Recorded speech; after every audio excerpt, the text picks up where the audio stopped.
The economy, a term we've heard and used so many times, is both the foundation and the origin of the development of human society. But what exactly is the economy? How was it formed? How does it affect life? And how can we benefit from it? All will be discussed in this video right here. I am Drake Lee, and the information below has been compiled from many sources as well as personal experience. So if there's anything wrong or needs correction, please comment below. To talk about the origin of this term, let's start with a simple example like this. Mr. A gives Mr. B some money. Mr. B, in return, provides Mr. A with a product. This is an exchange. Then Mr. B takes that money and buys another product from Mr. C. This is also an exchange that Mr. C does the same thing. And thus we have countless exchanges between people, forming an economy. Therefore, the economy is understood as a market that includes many sellers and many buyers, and the transactions of goods and services between them. Production is when things are made, like farmers growing rice or factories making cars. Distribution is how goods and services are moved from where they're made to where they're sold. For example, delivery trucks taking goods from factories to stores. Exchange is the act of buying and selling goods and services, like when you buy vegetables at the market or sell things online. Consumption is when people use goods and services to meet their needs or wants. For example, eating food or going on a trip. The four processes above work together to keep the economy running.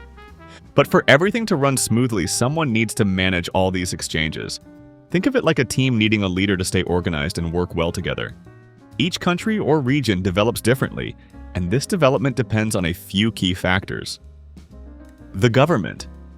This includes making and enforcing laws and policies that affect how the economy works. Things like taxes, public spending, and money management are controlled by the government. The market. This is where businesses and consumers buy and sell goods and services. Prices, supply, demand, and other factors help decide how the market works. Resources. These include workers, money, and raw materials. For example, countries with a lot of oil don't need to do much. They can just sell the oil to get rich. Other factors like population, culture, technology, infrastructure, and the environment also impact the economy. To compare how developed economies are, we use GDP, Gross Domestic Product. GDP is the total value of all goods and services produced in an economy over a certain time. By comparing GDP, we can see which countries produce more and have more developed economies. As of 2024, the most developed economies are the United States, with the largest GDP in the world, thanks to its diverse economy and strong technology sector. China, which ranks second with impressive economic growth. Japan, holding third place with a strong industrial economy, even though it faces challenges like an aging population. Germany, the largest economy in Europe, ranking fourth, known for its car and engineering industries. India, ranking fifth, is growing rapidly thanks to its service and tech industries. When looking at GDP per person, countries like Luxembourg, Switzerland, Norway, Ireland, and Qatar rank at the top because they have small populations and high incomes. Now let's talk about two key parts of any economy, money and credit. Money is a big topic, so we'll save that for the next video. For now, let's focus on credit. Credit is when one person lends money to another person who needs it. The borrower agrees to pay it back later along with some extra money called interest. For example, if you don't have enough money to buy a house, you can borrow from a bank. Later, you'll repay the loan plus the agreed interest. But why do people borrow money in the first place? It's simple. People who have money want to earn more money, while people who don't have enough money want to buy things they can't afford yet. This creates a balance. Lenders and borrowers both benefit, and credit is formed. The amount borrowed is called the principal, and the extra paid back is called interest. If interest rates are high, fewer people will borrow money. If interest rates are low, more people will want to borrow. So why is credit important for the economy? When someone borrows money, their spending increases. The economy is built on people buying and selling things. One person's spending becomes another person's income. So the more people spend, the more the economy grows. But lenders don't just lend to anyone.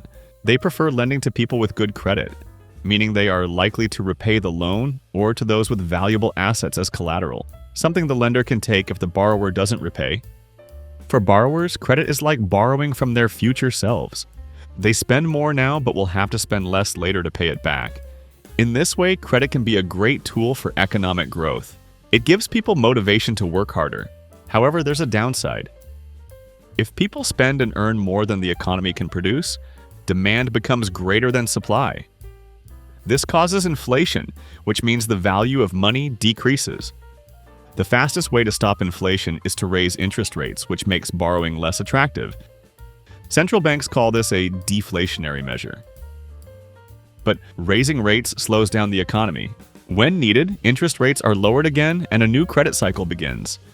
However, doing this slows down economic growth. When necessary, they lower interest rates again, starting a new credit cycle. When credit increases, both the market and the economy become more active. People borrow more, invest more, and buy more goods and services using borrowed money. This fuels the growth of markets like stocks, real estate, and cryptocurrency, leading to what we call a bubble. One of the most famous examples of this is the U.S. real estate bubble of 2008. The U.S. Federal Reserve, FED, had cut interest rates 11 times, from 6.5% to 1.75%, in an effort to revive an economy heading toward recession. With such low interest rates, people mortgaged their assets to borrow money for real estate speculation, making the market incredibly active. Most speculators bought houses because of their fear of missing out, FOMO, pouring even more money into real estate and heating up the market. This extreme demand led many to continue borrowing for mortgages, even as interest rates started rising. At the same time, banks kept lending recklessly, ignoring the growing risks. The real problem began when the number of houses being built could no longer keep up with the supply already available. When supply exceeded demand significantly, housing prices dropped sharply. Many borrowers could no longer afford their mortgage payments, forcing banks to seize and sell those houses at low prices to recover their funds.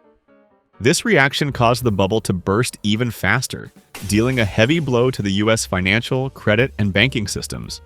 The collapse in housing prices didn't just devastate real estate brokers, it also bankrupted banks, left construction companies without jobs, and forced equipment suppliers to shut down. Countless families lost their homes because they couldn't pay their mortgages. The consumer sector and other parts of the economy were also affected as people became too scared to spend. The situation was so severe that the Fed had to introduce a bailout package to help those who couldn't pay their mortgages, spending $900 billion to stabilize the real estate market. Despite this, many financial institutions declared bankruptcy. The 2008 crisis forced the U.S. government to reevaluate credit and banking standards, and it took nearly a decade for the world's largest economy to recover from the shadow of the bubble's collapse. This stands as a lesson not just for the US, but for the entire world, showcasing the power of credit. Let's return to the question of how economies grow. I once asked myself, as I'm sure many of you have, why not just print a lot of money? Wouldn't that let us buy more things? The answer is simple. The world runs on production, which means creating actual goods and services. If you print more money without increasing production, the money loses value, leading to severe inflation. A good example of this is the crisis in Venezuela. So printing money isn't the way to grow an economy. Instead, there are better strategies. First, investing in education and training. Knowledge is the key to success. Improving education quality and ensuring people have the skills and knowledge needed for the labor market adds real value to the economy. Second, developing infrastructure. Investing in transportation improves the movement of goods and services. Investing in information technology and telecommunications boosts e-commerce and global connectivity. Energy investments depend on each country's unique goals and resources. Third, ensuring political and social stability. Strengthening security and legal systems creates a favorable business environment. Building social welfare systems ensures basic rights for citizens, allowing them to focus on contributing to society. Other approaches include expanding international trade, encouraging savings and investment, and promoting public-private partnerships. Each method impacts economic development differently, depending on a nation's strategy. To sum up this video, we've explored the key components of the economy: production, distribution, exchange, and consumption. We've also looked at factors influencing the economy, such as supply and demand, financial and monetary policies, inflation, unemployment, technological advances, trade policies, political stability, natural resources, population demographics, education, and infrastructure. Finally, we've discussed ways to develop the economy. I hope this video helps you not only understand the economy better, but also grasp financial and monetary policies. This knowledge can help you understand government and central bank decisions, stay updated on the current economy, and make smarter choices in life and business. If you're a consumer, spend wisely. If you're a business person, invest in innovation and improving product and service quality. If you're a policymaker, always consider the critical economic factors when making decisions that affect the community. Thank you for watching this video. We've researched and gathered insights from many sources and personal experiences, so if anything is missing, feel free to comment below. Don't forget to subscribe to Drake Lee so you won't miss our next exciting videos.